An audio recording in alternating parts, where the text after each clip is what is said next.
আব্বা আব্বা ওই যে মোটরসাইকেল নিয়ে জিনেদার গেলাম হাগা দেবে গেল তা ওই যে জিনেদা 10 তলার সামনে ব্যাংকের নিচে গাড়ি তুই হাঁক দিয়ে গেলাম ব্যাংকে আব্বা এটা দেখি বলা গাড়ি নেই আব্বা গাড়ি চুরি হয়ে গেছে ও আব্বা এখন আমি কি করবো ফোন দিল কিটা রে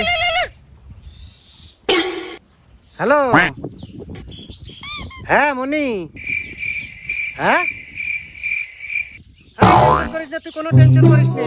ও গাড়ি যাই যাক তুই ঠিক আছিস তো তুই কোনো টেনশন করিস নে গাড়ি দরকারে তোর আরো ভালো গাড়ি কিনে দিবা নে তুই তাড়াতাড়ি বাড়ি চলে আয় কোনো টেনশন করিস না চলে আয় আচ্ছা আব্বা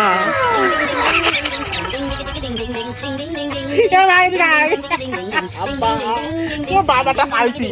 তো 2 লাখ টাকার গাড়ি 50,000 দিয়ে দিলাম তুই শিগগিরই যা শিগগির যা তাড়াতাড়ি যা তুই 6 বছর এই এলাকায় আসবি না ভাই